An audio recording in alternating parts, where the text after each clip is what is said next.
Hey everyone, it's Eric from Eric's Adventures, and welcome to probably the biggest change this Lexus is going to go through, and that is installing a lift kit. So I have bought a Dobinsons IMS lift kit with Freedom off-road upper control arms, Durobump rear bump stops, and these are for extended travel, and my rear shocks are extended travel. I got new GX470 reman axles and the Metaltech 2.0 rear coil conversion kit with the rubber cones, and then an I'm Keith rear Panhard relocation bracket that has to be welded on. So I went with the teal color, and I went with heavy duty rear springs. These are 600 to 800 pound springs, and I did this because I'm going to put a rear bumper on with a tire carrier and a rooftop tent, so I want to be able to support that in the rear. And then the front coilovers, I have heavy duty springs. So these are, I think, 100 to 200 pound. I'm going to be putting on a bumper with a winch. So basically making sure that the front can support that sort of weight. So I will be putting part numbers for everything I got in the video description. So stay tuned and watch me install. These are the tools you're going to need for your rear coil conversion kit. I'm using the Metaltech coil conversion kit with Durobump bump stops. So plier and screwdriver. This is to remove the rear airbags. A 12 millimeter ratcheting wrench. This helps a lot. 17 millimeter, I've got a standard and ratcheting, and then 19 millimeter. I've got a 5/16 socket. This is for the pucks for the coil conversion kit. A 12, a 17, and a 19 millimeter socket. If you have both shallow and deep, it helps. 3/8 ratchet. I've got a 3/8 and half-inch Milwaukee impact. This is to get those really stubborn bolts off, and then obviously a torque wrench to finish everything up and torque it down. One thing I don't have in here is the coil spring compressors. I rented those from AutoZone. You can rent those for free, so definitely help with getting the long travel coils in. Now that I've got the Lexus jacked up on jack stands, the first thing I'm going to do is remove the stock bump stops. So this is a 12 millimeter.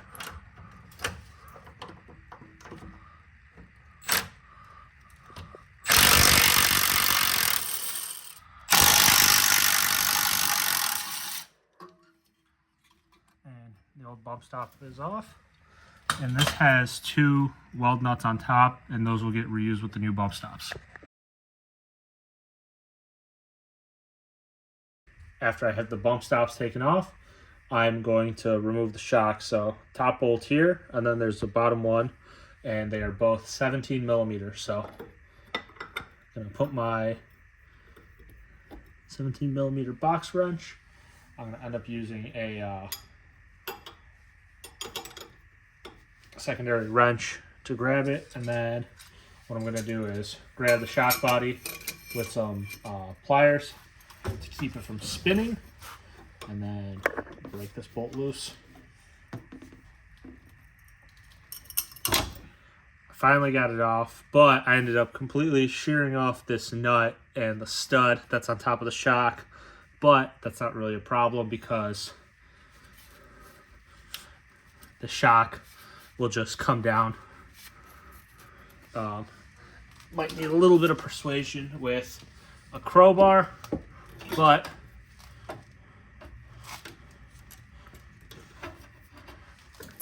there we go. So this comes off like this. I gotta grab that, but then the shock will just come down. And the bottom side of the shock is this 17 millimeter bolt that just puts your socket or in. That comes right out. And then take a pry bar or a screwdriver or something to stick back here between the axle and the shock. Just kind of push this out.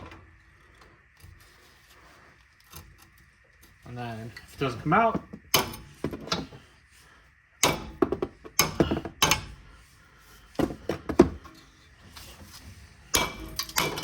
kind of hit it and it'll drop right out. This is for a plug is up here. This is basically your control for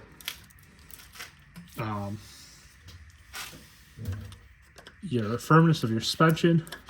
No longer going to be needed. use a screwdriver, pull this out, and old shock is out. I am now under the rear driver's side, and you've got this air tank here. And then this line goes to your driver's side airbag, and this line goes to your passenger side airbag. To make it a little bit easier to get these airbags out, take this little plastic piece and squeeze it on both ends. Just kind of slide it down along the airline like this. And then you see how there's a little tab? What you'll do is stick that in here and push this in. And then there's one here on the back side as well. And then when you pull this out, you will hear air escape, and this will let the air out of the bags. And then this will make it a whole lot easier to get rid of the airbags.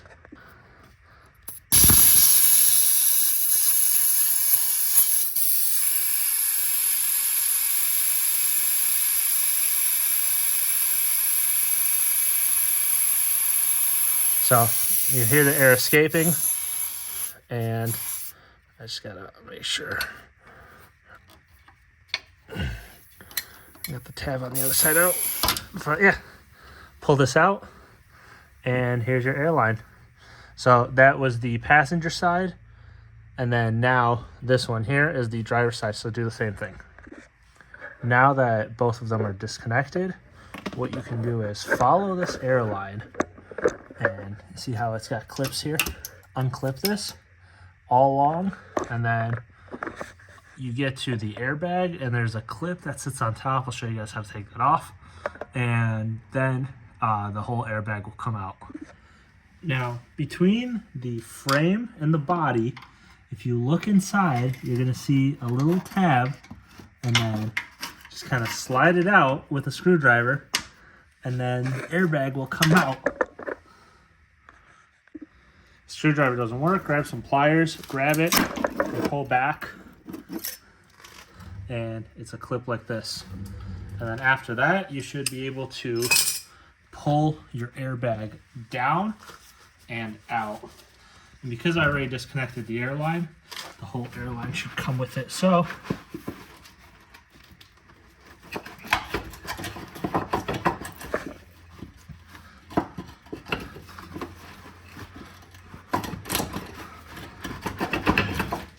kind of loose, it's already coming out, so just gotta wiggle it a little bit more, compress the airbag, unseat it from the bottom,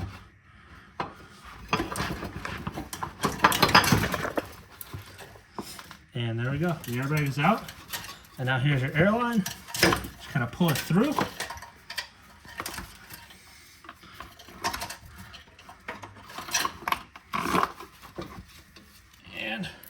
The airbags is removed.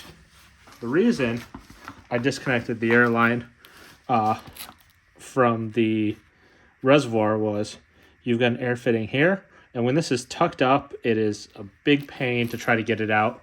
And then this clip basically seats in here like this. So that's where I stuck it between the frame and the body, grabbed it with pliers, and pulled it out this way. And then all you got to do is pull this down, and then pull the airline through. And once you've done all that, your airbag is out, the shock is out, and you are ready to start installing your coil kit. To help install the springs, it's going to make it a lot easier if you remove the bolt from the passenger side on the Panhard bar. This is a 19 millimeter, so I got my impact and a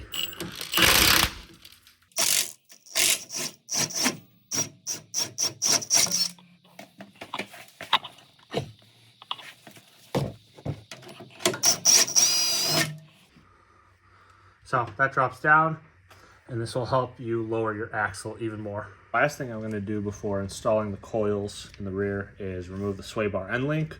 So this is a 12 millimeter nut at the top and a 17 millimeter nut here at the sway bar.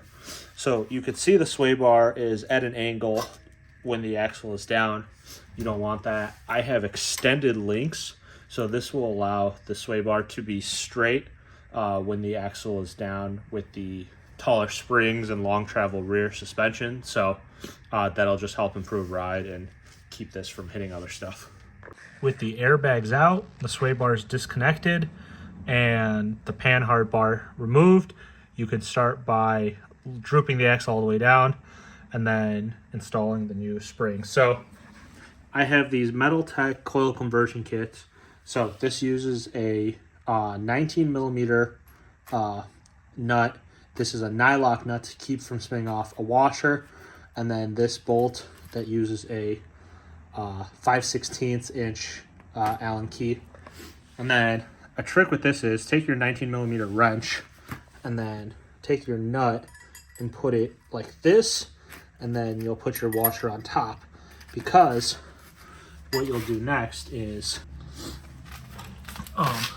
through here you'll stick it in this hole. Actually, you'll do it through the front side of the vehicle. This right side is the front side of the vehicle. You can see with the diff. You'll take the nut that's already in the wrench with the tape.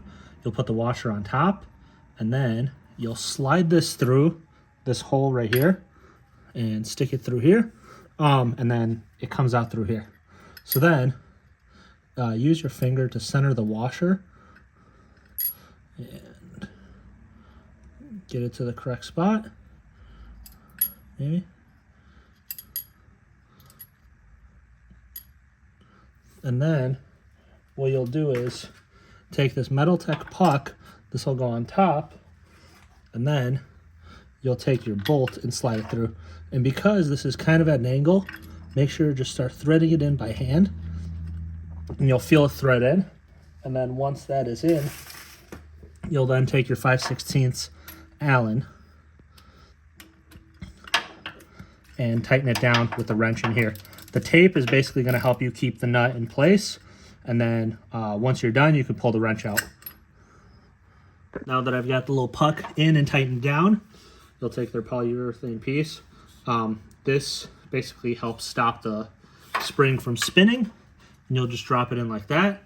And then when you put your spring up in there, you'll basically kind of rotate this to figure out where your spring's got to go.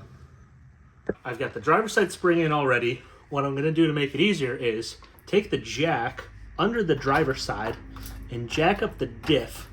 And as I'm doing this, you can see the diff start to turn and give me a lot more space. There we go. On the passenger side. And so with this and a combination of spring compressors, I'll be able to get the spring in to the passenger side much, much easier. And if you have long travel rear suspension like I do, you will definitely need spring compressors. Your local Advanced Auto or AutoZone will be able to rent them out for you. Here's my spring. This is the bottom part. This piece right here seats into this notch right here. And then this cone goes up where the airbag used to be and sits inside the spring. And then, importantly, when you're using spring compressors like this, it is very, very important to be careful, because when you tighten the spring down, it's under a lot of tension. You don't want it to snap. So just be very careful when you're using these. To use them, put them on your springs where you want them to be. Use these locking tabs if possible, and then start to tighten them down. And then do it in a way where, since this is the bottom of the spring, I want to tighten it from the bottom side, because then it's much easier to get to it. If you have it flipped, this will be up into the chassis of the vehicle, and it's going to be a much more difficult time to loosen them up. So put them both like 180 degrees apart from each other. So I've got this one here. I'm going to put this one over here on this side, and then I will start tightening these down. And I use an impact to tighten these down, but you can also use a normal ratchet or wrench. These are a 19 millimeter. An impact just makes it go a little bit quicker. That's why I use that. And then when you tighten these down, remember to tighten them down on both sides, kind of at an even pace. So obviously this one's not fully tightened down and it started to slip, but move it to the correct position, put your socket on, and then once you have your spring fully compressed, you will put the cone in from the top side and then slide the spring in. So again, be careful when you're doing this because this is under a lot of tension. Just kind of slide it in to the correct spot. You might have to muscle it in a little bit, or if it's not fully compressed enough, like see, this gets close. Ugh.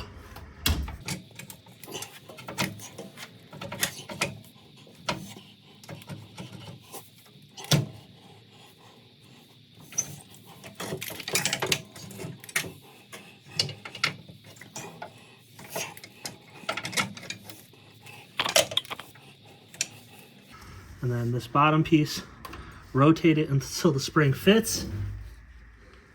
And as this is seated up here, just kind of check that it's in the correct spot and slowly start to loosen where the spring is compressed.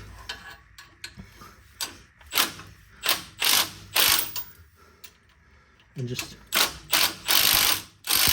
do a little bit on both sides and the spring will slowly uncoil and seat itself perfectly. Lower the other side, the spring fully seat itself.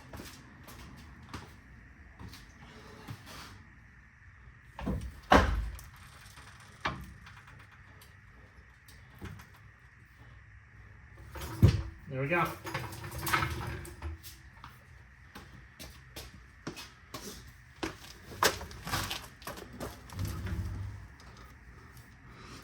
Take out the shocks from the box. It's going to come like this with this metal coil that holds it compressed, your boot, and then it's going to have a nut on top. You're also going to have a bag full of some washers, some bushings, and 2 zip ties to help you zip tie the boot to the shock body. So the 2 bushings you have, one has a little lip on it, one does not. So the one with the lip goes on the bottom, and then you have 3 different washers.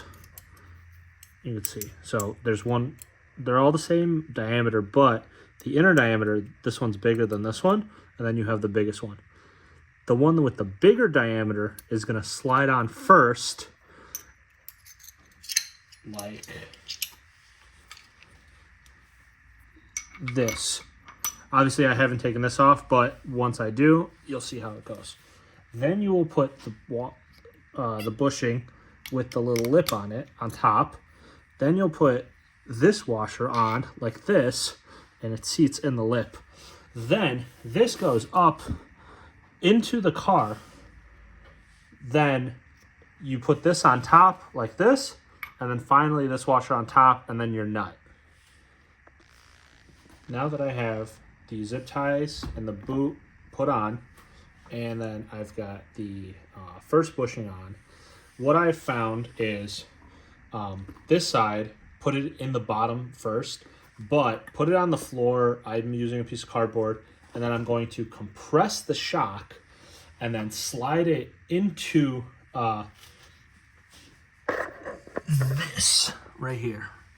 So this right here is where the bottom of the shock slides into, and then the bolt you took off with the old ones, make sure you keep that. And then the next thing is, once that is in, I'm going to compress the shock again, and in here, this is where it goes. This basically seats up in here, and then above that you put this washer, this rubber isolator, and then you put your nut. And then it's a 19 millimeter wrench to tighten it down. Now I have the bottom of the shock fully in. It's pointed outboard. I'm keeping the nut on here to basically keep the threads from getting ruined. So now I'm going to push the shock down, take the nut off, and then put it in here and get it to go through the hole.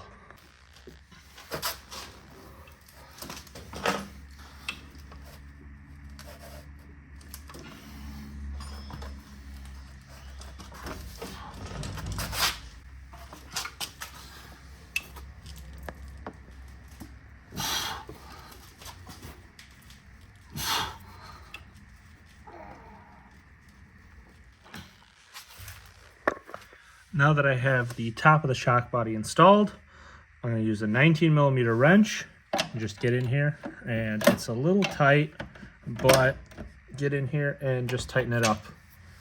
Final piece to install is the new extended bump stops. These are 13mm bolts. They go into these weld nuts here that the old bump stops came off of. They are labeled passenger and driver, so just put them in and tighten them down. Torque specs for everything. This upper bolt is 18 foot-pounds. Can't really get a torque wrench in there, but I used a normal open-end wrench, got it tight enough. And then this bottom bolt here is 72 foot-pounds. With the bump stops installed, the rear suspension is complete. Final piece for the rear suspension is these extended sway bar and links. I got these from Super Pro. They're adjustable, so even if I have more load or less, and depending how the rear end sits, I can adjust these and keep the sway bar completely flat.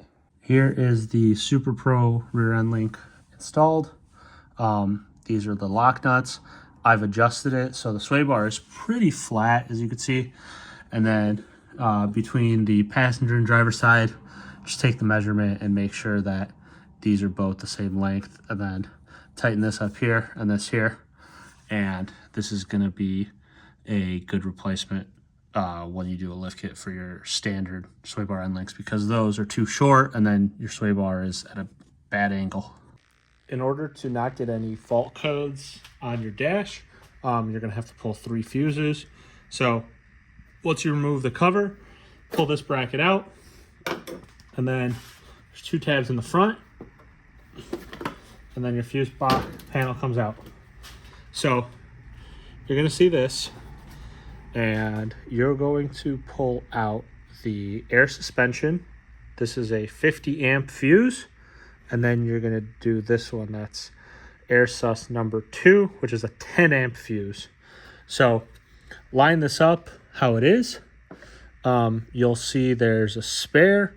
The alternator is this big one here, right here, and then the air suspension is going to be the second one over. So first one, second, 50 amp. You're going to pull this one.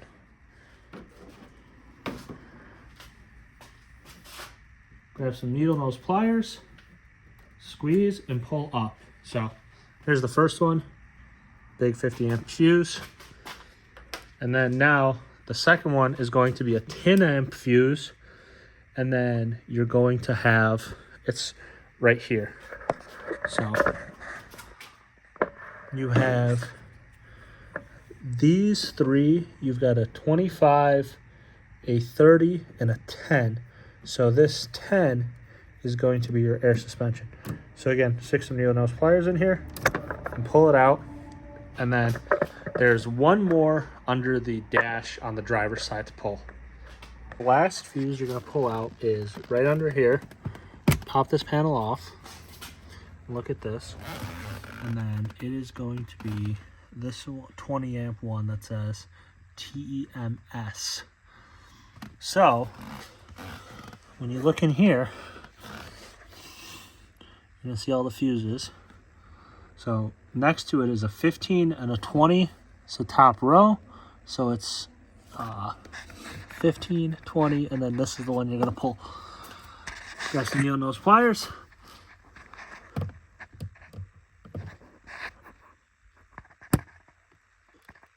And pull it out. This one. TMS. And now you should not have any lights on your dash because you removed the rear air suspension.